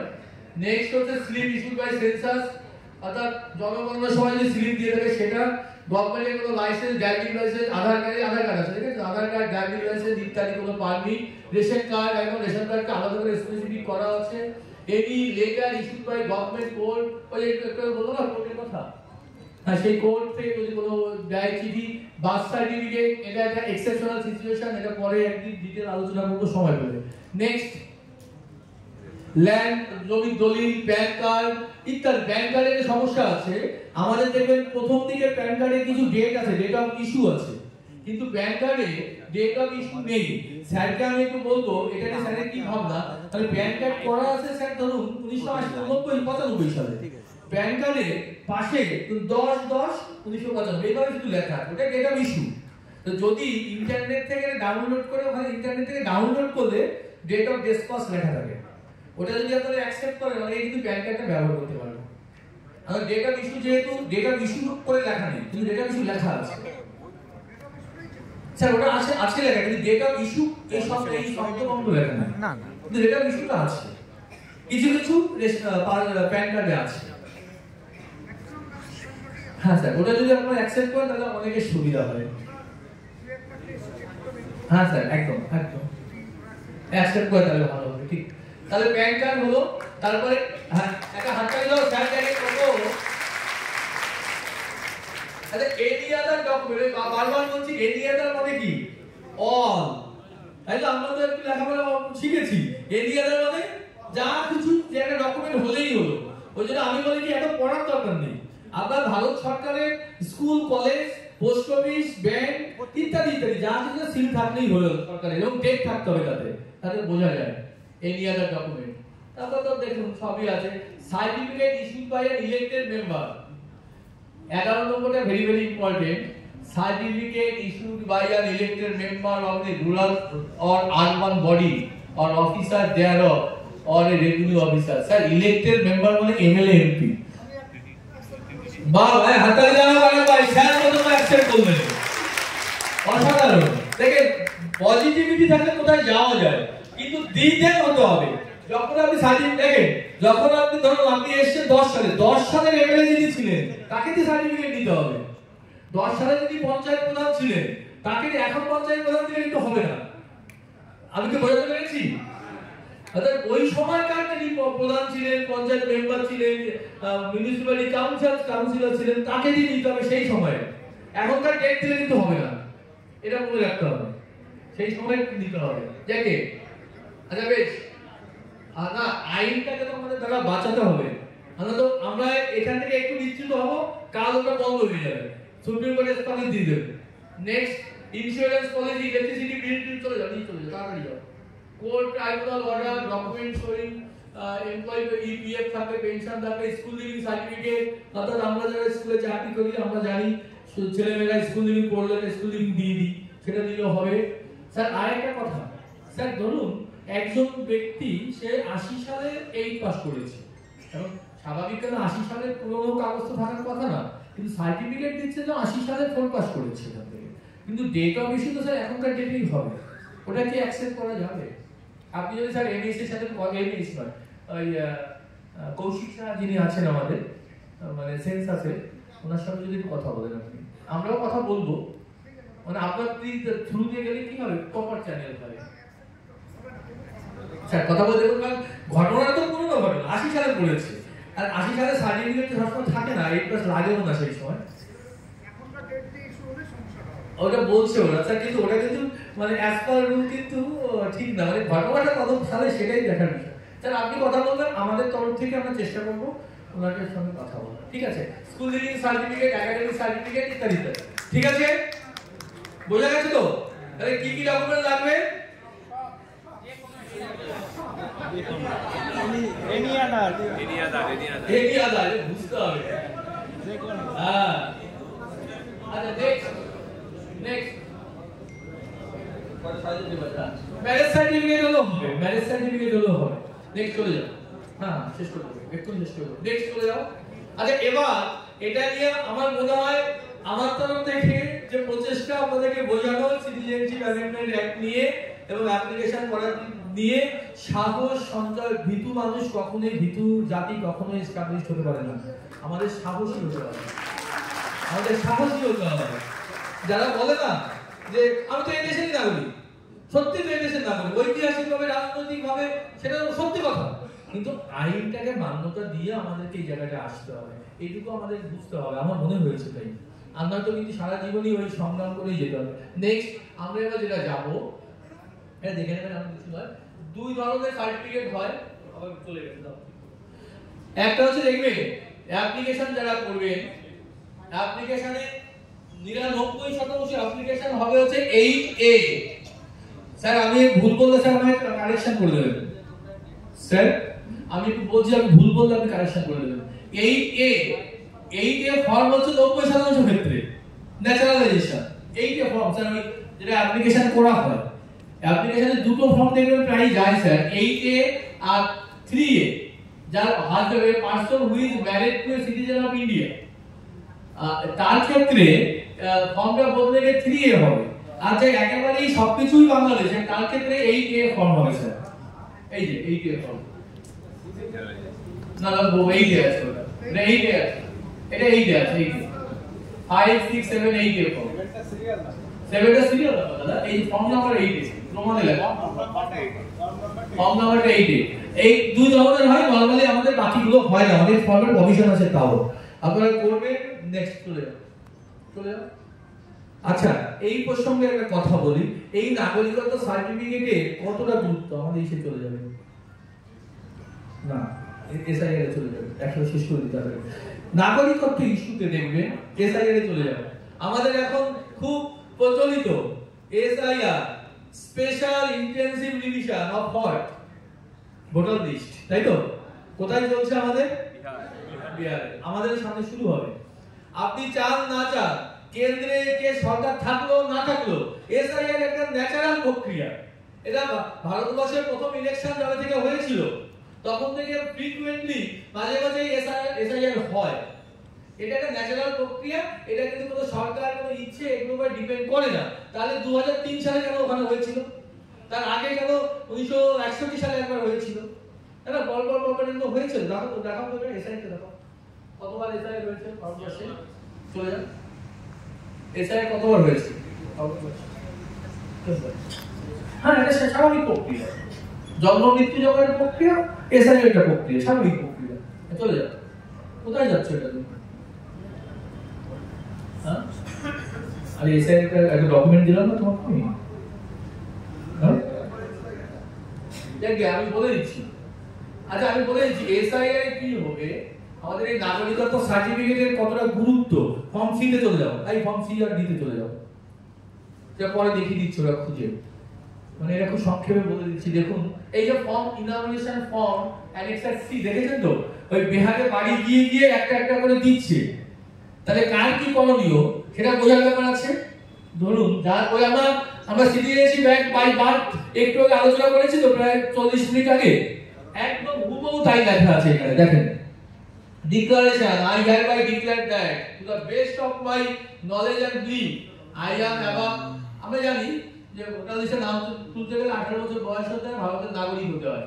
আচ্ছা বেশ, আর অর্ডিনারি রেসিডেন্ট হতে হয়। I was born in India before Act 87। মনে পড়ে কি আমাদের সংবিধান সিটিজেনশিপ অ্যাক্টে পড়ে এসেছিলাম বাই বার্থে, ওদের 3টে খাত আছে না, এই 3টে খাতই এখানেও আছে। অর্থাৎ সরকারকে থাকলো কে করলো না করলো এটা ক্ষেত্রে যায় আসে না তো। 3 সালে যখন সিটিজেনশিপ অ্যাক্ট ছিল তখন কিন্তু এই খাতগুলো এখানে ছিল না, তো পরবর্তীতে সংশোধিত এই খাতগুলো হয়েছে। বা আরো আগে 61 সালে যখন এসআইআর হয় তখন তো এই সিটিজেনশিপ অ্যাক্টের এই আইনগুলো ছিল না, তার জন্য এই কথা আমি লেখা ছিল, এখন তো লিখতেই হবে সবাইকে। দেখুন 1787 দাদা ওই এসআইআর সম্বন্ধে বলছি, এসআইআর 1787 আগে যাদের জন্ম তাদের শুধু কি করতে হবে, আমাদের বাই বার্থের আইন কি ছিল, নিয়ম কি ছিল, শুধু জন্মগ্রহণ করলেই হবে, তাই তো নাগরিক।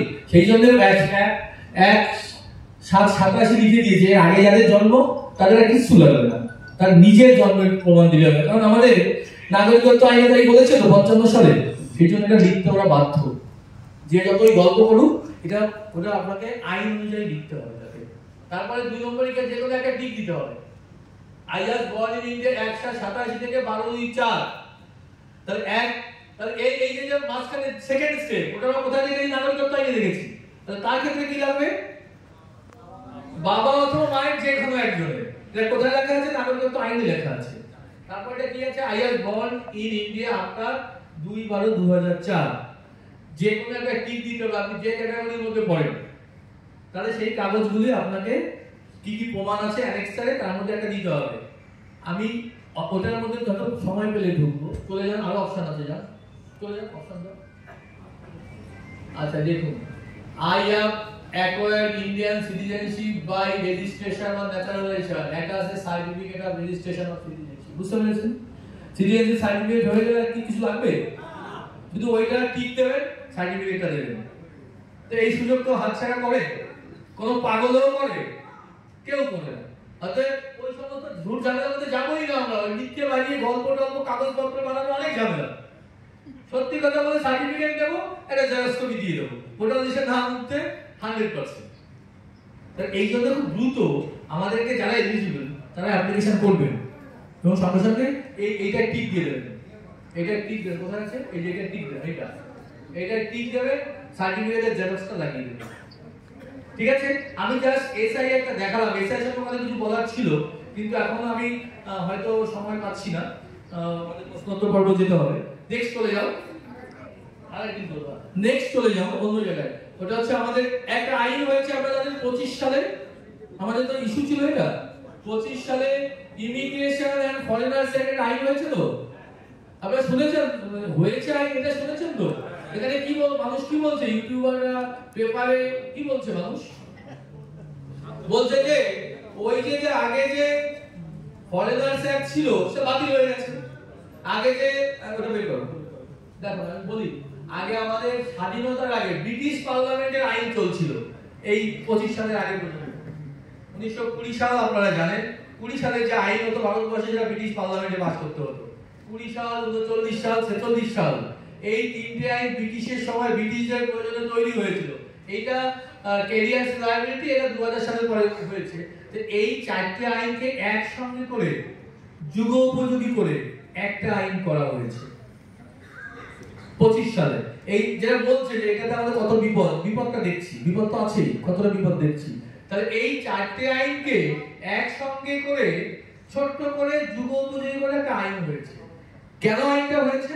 আইনটা হয়েছে consolidation of 4 pre independent outdated law, অর্থাৎ ওই লগুলো আউটডেটেড হয়ে গেছে, অর্থাৎ এখনকার যুগে চলে না, এখন ইন্টারনেটের যুগ, ডিজিটাল যুগ, সেই জন্য চেঞ্জ করতে হচ্ছে, ফিঙ্গারপ্রিন্ট দিতে হয়, অনেক কিছু করতে হয়। তাই আরেকটা জিনিস বিশেষত্ব আছে এখানে, establishment of bureau of immigration, অর্থাৎ আগে ব্যুরো অফ ইমিগ্রেশন ছিল কিন্তু সেটা অ্যাডমিনিস্ট্রেটিভ অর্ডারে জিও আকারে ছিল, কিন্তু অ্যাক্ট আকারে ছিল না, অ্যাক্টের মধ্যে লেখা ছিল না। সেটা ওটাকে চ্যানেলাইজ করার জন্য, ফর্মালাইজ করার জন্য আমাদের কিন্তু ব্যুরো অফ ইমিগ্রেশন করা হয়েছে। তারপর হচ্ছে ডিজিটাল মেকানিজমটাকে আরো বেশি আপ টু ডেট করার জন্য করা হয়েছে। আর যেটা নিয়ে কথা হচ্ছে এটা প্রমাণ দেবো, exception to religious minorities in Bangladesh, Pakistan আর আফগানিস্তান আন্ডার সেকশন 333 এন্ড 36(2). আমাদের দেখবেন অনেক ইউটিউবরা, আমাদের বন্ধুরা বলে থাকে যে আগে তো আইনটা ক্যান্সেল, এটা করে তো এই ওটা ইমিগ্রেশন 25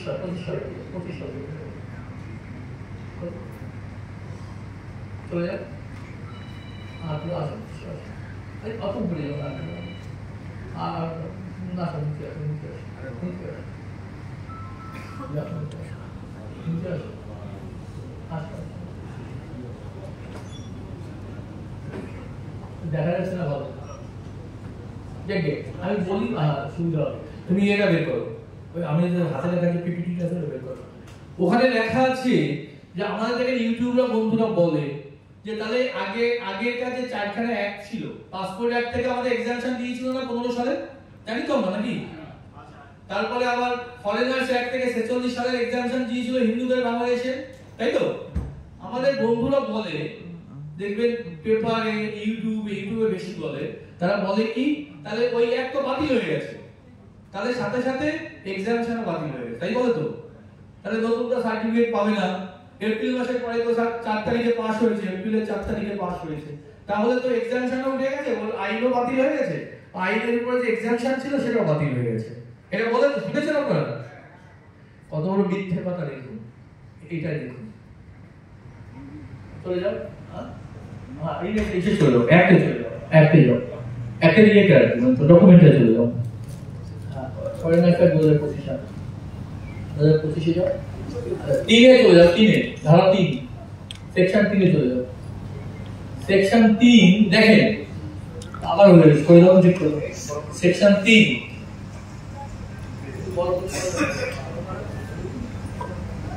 যে সমস্ত এক্সামশন আছে তো তিনে যাও। এক্সাম্পটেড আন্ডার সেকশন 33, এই যে এক্সাম্পটেড করা আছে, কাদের কাদের করা আছে 33 নম্বর ধারায় বলে দেওয়া আছে এই অ্যাক্টেরই কাদের কাদের এক্সামশন করা আছে, তাই লেখা আছে তো। আর এই টোটালটা পড়তে গেলে তো অনেক খুব ভালো মনে করতে গেলে, সেই জন্য সংক্ষেপে বলছি। এক্সাম্পটেড আন্ডার সেকশন 33 দেখেছেন তো? এবার 33 তে চলে যান, 33 তে চলে যান, আপনারা নিজের চোখে দেখে নিন, এটাই অ্যাক্ট 33। যাও 33 দেখছো? 33 তে চলে যাচ্ছে, চলে দেখুন বলেছে central government May by order published in the official gazette declare that all or any of the provision of this act rule অথবা order shall apply only in some circumstances or with such exception, তাহলে এক্সেপশনের কথা বলেছে। in relation to, নিচে যাও, নিচে একটু নিচে যাও, রিলেশন টু পড়ে যাও, নিচে যাও, যাও তোমরা জানো তো কোথায় দেখাতে হবে। এই যে the অনেক এ তে লেখা the citizens or class of citizens of any such country as may be so specified, ওইটাকে আমার এক্সেপশন এখানে দেওয়া হয়েছে, দেখেছেন তো 25 সালে, দেখেছেন তো? তাহলে ওই যে যেগুলো ক্যান্সেল করেছিল তার এক্সেপশন অলরেডি যেগুলো এক্সাম্পটেড আছে সেগুলো 33 নম্বর ধারা অনেক এ তে কিন্তু বলে দেওয়া আছে যে the citizens of class of citizens, বাংলাদেশের ক্লাস অফ সিটিজেন আমরা, তাই তো হিন্দু, তাদেরকে আবার এই অ্যাক্টে কিন্তু এক্সাম্পশন দেওয়া হয়েছে। অর্থাৎ যারা মানুষকে ভয় দেখানোর জন্য, ভয় আছে আমাদের মধ্যে জানি, কিন্তু ভয়টাকে বাড়িয়ে দেওয়ার জন্য যারা এই সমস্ত প্রচার করছে তার উত্তর কিন্তু এইখানে লুকিয়ে রয়েছে। আপনারা এরপর থেকে এগুলো সব আমরা আমাদের গ্রুপে দিয়ে দেবো, আপনারা ডাউনলোড করে কাছে রেখে দেবেন। তাহলে এইটা রয়েছে, আর একটা হলো 36 এ বলা আছে, যাও 36 যাও, 36 এ কি বলা আছে? Passport entry into India act 2020, registration of foreigners act, এত ফরেনার্স এডুকেশন এটা তো রিপিল করে দিয়েছে, এখানে বলা আছে, বলেছে notwithstanding such repeal anything done or action taken have been done or including rules order, আমাদের একটা অর্ডার ছিল, অর্ডার proceeding যা কিছু হোক না কেন in so far is not inconsistent with provision be deemed to have been done, দেখেছেন তো? অর্থাৎ সেগুলো মান্যতা দেওয়া হলো যে এক্সেপশন গুলো আগের ধারাগুলোতে দেওয়া হয়েছে, রাইট? আমি কি বোঝাতে পেরেছি? ইংরেজি মানে এখানে বোঝাতে গেলে না পরে এটা তো স্কলাস্টিক বিষয়, অত গভীরে যাওয়ার সময় বল, আপনাদের মুখ শুকিয়ে যাচ্ছে, বুঝতে পারছি। তো এটা কি করে হবে? অর্থাৎ এটুকু জেনে রাখুন যে ওইটা ওরা মিথ্যে বলছে, এখানে তার প্রমাণ রয়েছে, নতুন আইনেও তাদেরকে এক্সাম্পশন দেওয়া হয়েছে, রাইট? এই আর চলে যাও, আর প্রশ্ন উত্তর চলে যাও, প্রশ্ন ঠিক আছে, হ্যাঁ প্রশ্ন উত্তর করে যাও, যাও প্রশ্ন উত্তর পর্বে আমরা এখন ঢুকে যাচ্ছি খুব দ্রুত। না না, প্রশ্ন আসলে সেট করা। হ্যাঁ, একটা বলতো, কে আবেদন করতে পারবে, কারা আবেদন করতে পারবে? এই কোশ্চেনের উত্তর আপনাদের জানা হয়ে গেছে তো? এই কোশ্চেনের তো উত্তর দেওয়া দরকার নেই। বেশ, নেক্সট।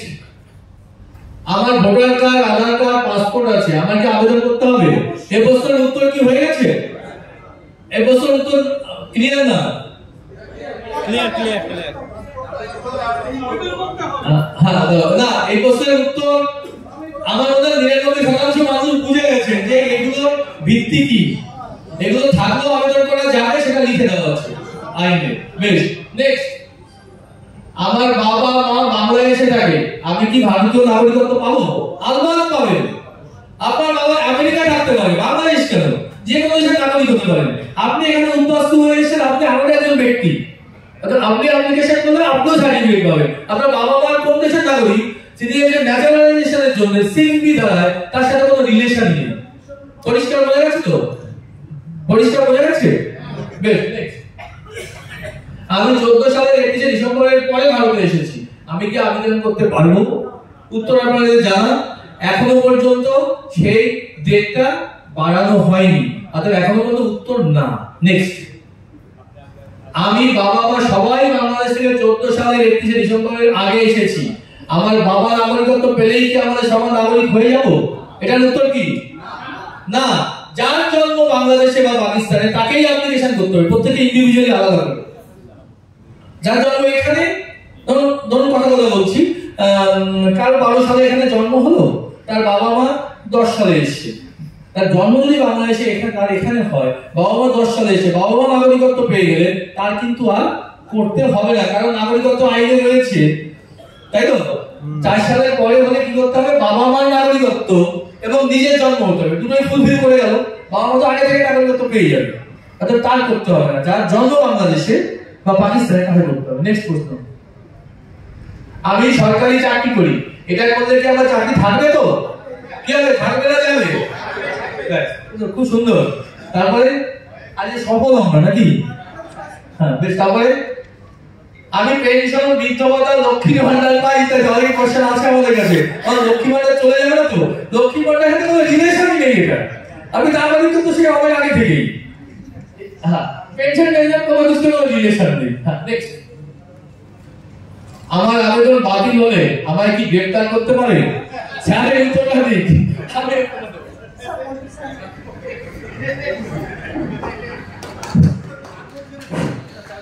আপনাদের যতবার রিজেকশন হবে আপনারা ততবারই অ্যাপ্লাই করতে পারবেন। যতক্ষণ না আনতে পারবেন আপনারা আনার চেষ্টা করুন, আর বারবার অ্যাপ্লাই করতে থাকুন, হয়ে যাবে। যে কোনো আপনার ডকুমেন্ট আপনি হয়ে যাবে, নিশ্চিত থাকুন। Thank you. Thank you sir. Next question. আমি নাগরিকত্ব নিলে আমার বাংলাদেশের সব তথ্য পেয়ে যাবে, পরে আমায় সেগুলো নিয়ে বিপদে ফেলবে না? কে বিপদে ফেলবে? এই প্রশ্নটা আমার আছে, কে বিপদে ফেলবে? আচ্ছা, এটা কোনো ভাগ নয় তো? আপনাদের কি মনে হয় এই সরকারি আইন সংসদে পাস হয়েছে, নাগরিকত্ব সব ভাগ? এটা মনে হতে পারে? এটা হতে পারে? তাহলে এটা একটা অবান্তর, এই কোশ্চেন না করলেই ভালো হতো, তাই তো? নেক্সট। আমার স্ত্রী স্বামী জন্মসূত্রে ভারতীয়, আমায় কি আবেদন করতে হবে? করতে হবে। আমি বাংলাদেশে জন্ম হলে করতে হবে, কিন্তু ফর্মটা বদলে যাবে। ফর্মটা হবে 3A ফর্ম। 3A ফর্মের আলাদা শর্ত আছে। কি শর্ত আছে? আপনার স্ত্রী যে ভারতীয় বলছেন আপনার কাগজে প্রমাণ করতে হবে, স্ত্রীর বার্থ সার্টিফিকেট অথবা পাসপোর্টের যে কোনো একটা দিতে হবে, আর আপনি যে বিয়ে করেছেন তার প্রমাণ হিসেবে ম্যারেজ রেজিস্ট্রেশন সার্টিফিকেট দিতে হবে, তাহলেই হয়ে যাবে। নেক্সট।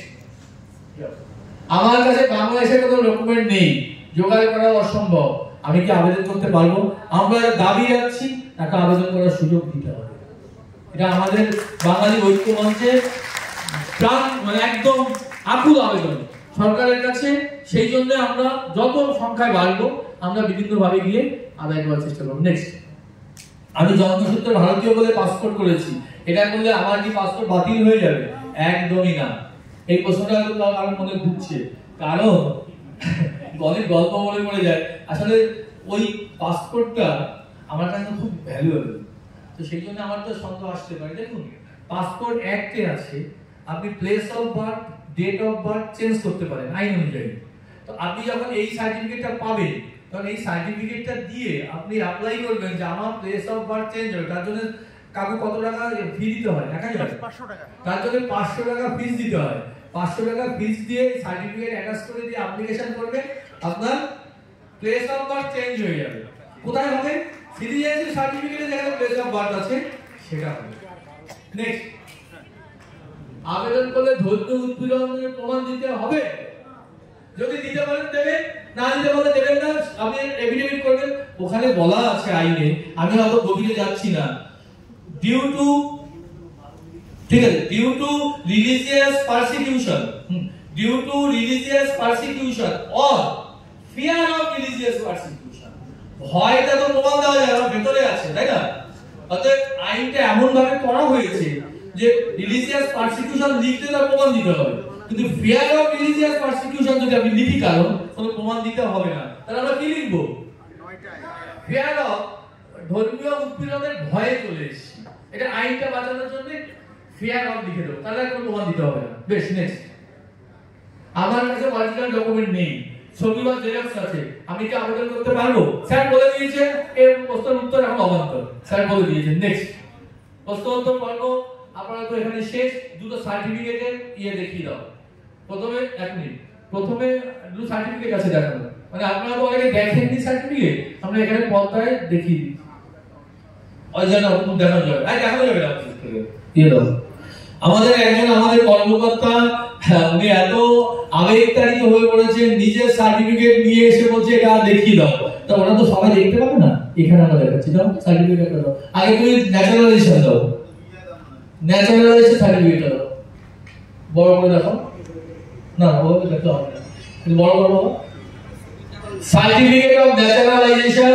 ওই যে ব্র্যাকেটের মধ্যে যা লেখা আছে লালের মধ্যে, with effect from date of entry into India as mentioned in column 6 6 এ চলে যাও, 6 এ চলে যাও নিচে। 1 মিনিট, নাম থাকবে, অ্যাড্রেস থাকবে, তারপরে অকুপেশন কি টিচার। এই ভদ্রলোক ও ভদ্র মহিলা টিচার, আমরা ইচ্ছে করেই তার নামটা আমরা দেখাইনি, তার প্রাইভেসির অধিকার প্রত্যেকেরই আছে। টিচার, তারপর চলে যাও, তারপরে হচ্ছে প্রিভিয়াস ন্যাশনালিটি কোথায় ছিল? Bangladeshi. Date of entry into India, উনি 2002 সালের 1 জানুয়ারিতে এসেছিলেন, ম্যারিটাল ম্যারেড। তারপরে তো দেখলেন mark of identification, name of nationality of his wife or husband, অর্থাৎ ওনার স্পাউস, তার ন্যাশনালিটি কিন্তু এখানে জাস্ট উল্লেখ থাকবে, কিন্তু এটা মানে এই নয় হাজবেন্ডের ন্যাশনালিটি এখানে অ্যাসিওর্ড হয়ে গেল, এটা উল্লেখ থাকবে বাংলাদেশি আছে ওখানে, সেই জন্য বলেছি। আর name of nationality of father Bangladeshi, name of nationality of mother Bangladeshi, এটার কোনো সই লাগবে না যদি ইলেকট্রনিক ফাইল আছে। নেক্সট চলে যাও, নিচের দিকে যাও, উপরে যাও, উপরে যাও, উপরে যাও। আচ্ছা, পার্টিকুলারস আছে, ইস্যুইং অথরিটি এরকম আছে, ব্যাস ঝামেলা মিলে গেল। নেক্সট এটা হচ্ছে ন্যাশনালাইজেশনের এরকম সার্টিফিকেট। রেজিস্ট্রেশনের সার্টিফিকেট ভিন্ন, সেটা বের করো, হয়ে গেছে। রেজিস্ট্রেশন সার্টিফিকেট বের করো। তো অনেকে তো ন্যাশনালাইজেশন দেখেছেন, রেজিস্ট্রেশনটা কম লোকই দেখেছে। এটা একটু সিম্পল করে দাও, বড় করে দাও। একই জিনিস আছে, এখানে অত কিছু লেখা নেই, এখানে শুধু নাম, বাবার নাম, তাদের ন্যাশনালিটি কিছু লেখা থাকবে না, হাজবেন্ড ওয়াইফের নাম, date of birth, place of birth, previous nationality বাংলাদেশে কবে থেকে, ডেট অফ এন্ট্রি 1 জানুয়ারি 1997, উনি হাউস ওয়াইফ, ব্যাস ফটোগ্রাফটা আছে, ওনার কাছে যে সই আছে। এটা হচ্ছে রেজিস্ট্রেশনের সার্টিফিকেট। এই দুই ধরনের সার্টিফিকেট হয়। আপনাদের অনেকক্ষণ কষ্ট দিয়েছি, কিন্তু আপনাদের জানাতে না পারলে কোথাও যেন খারাপ লাগছিল যে মানুষের সাথে আমরা যেটুকু জানি শেয়ার করি, তাহলে কি হবে, আমাদের সাহস বাড়বে, আমরা এক হব। আমি আমার 1 মিনিট বলে শেষ করব। কি দাবিটা দেখো, দাবিটা দাও, তাড়াতাড়ি দাও। আমাদের দাবি নাগরিকত্ব প্রাপ্তির যোগ্যতার সময়সীমা বৃদ্ধি, অর্থাৎ বর্তমানে সিএ অনুযায়ী ভারতে আগমনের সময়সীমা 31 ডিসেম্বর 2014 পর্যন্ত নির্ধারিত। বাস্তবতার নিরিখে আমরা দাবি রাখছি এই সময়সীমা 31 ডিসেম্বর 2024 পর্যন্ত আপাতত বাড়ানো হোক। শব্দটা ব্যবহার করতে হবে, আপাতত বাড়ানো হোক, আপাতত বাড়ানোর পরে আবার বাড়াতে হবে। যখনই আসবে হিন্দু, তার এটাই তার মাতৃভূমি, এটাই তার ন্যাশনালিটি, এটাই হবে। অর্থাৎ যতদিন আসবে ততদিন কিন্তু ওই যে বললাম, আমাদের যে বন্ধুরা বিরোধিতা করে তারা কিন্তু আবার ছোট করে কেসও করে। যাতে এটা না হয়। সেই জন্য আইনের গ্যাপ রাখতে হবে, 31শে ডিসেম্বর মতো রাখতে হবে। বাংলাদেশি ডকুমেন্ট চলে যাবে। আমাদের মাননীয় বিধায়ক মহাশয় ওনার দীর্ঘদিনের দাবি, সে দাবি সেখানে সহমত, আমরাও লিখেছি। দেখো, বাংলাদেশি ডকুমেন্ট ঐচ্ছিক অপশনাল করতে হবে, দিতে বললে দেবে, না দিতে বললে দেবে না, এই দাবি আমাদের জোরালো দাবি। তারপরে যারা দিতে অক্ষম তারা যাদেরকে নিজস্ব ঘোষণাপত্র এফিডেভিট জমা দিয়ে আবেদন করতে পারে, যাচাই করে তাদের আবেদন অনুমোদন দেওয়া হোক। নাগরিকত্ব প্রক্রিয়া দ্রুত সম্পন্ন করা, আবেদনকারী যাতে দীর্ঘদিন দুশ্চিন্তা অনিশ্চয়তায় না ভোগে সেজন্য আমরা দাবি করছি আবেদন জমা পড়ার পর 30 দিনের মধ্যে ভেরিফিকেশন সম্পন্ন করে নাগরিকত্ব সনদ অর্থাৎ সিটিজেনশিপ সার্টিফিকেট ইস্যু করা হোক। কারণ অ্যাপ্লিকেশন করার পরে অনেকের মনেই কিন্তু একটা দ্বিধা দ্বন্দ্ব এগুলো চলে, অর্থাৎ এটা খুব দ্রুত নিষ্পত্তি করতে হবে। না স্যারকে আমি দাবি করতে পারবো না, এখানে স্যার মানবিক মানুষ, উনি বুঝবেন কত জমে আছে, ওনার সময় সুযোগ অনুযায়ী উনি করবেন। ওখানে স্যারকে এরকম দাবি করে এখানে অপ্রস্তুত করা যাবে না, উনি নিজের থেকেই করতে চাইছেন, তাহলে ওনাকে দাবি করা যাবে না। নেক্সট আর কিছু নেই। আর কি বলার জন্য বলছি যে আপনারা আমাদের এই বাঙালি ঐক্য মঞ্চের সদস্য হয়ে যান। আমার হাতে হাত রেখে, এটা আমার সংগঠন নয়, আমাদের কারো সংগঠন নয়, উদ্বাস্তুদের সংগঠন। এখানে বিশ্বাস করুন, উদ্বাস্তুদের যারা সিম্পাথি দেখাবে, উদ্বাস্তুদের যারা ভাববে আমরা তাদের বন্ধু, কেউ যদি উদ্বাস্তুদের কথা না ভাবে আমরা তাদের বন্ধু মনে করি না।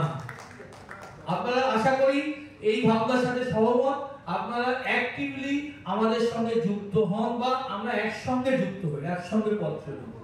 যে রাজনৈতিক দল, যে আইনি ব্যবস্থা আমাদের অন্তরায় হবে, আমরা সবাই একসঙ্গে হয়ে সেই অন্তরায় দূর করব, এই অঙ্গীকার আমাদের সবার থাকবে।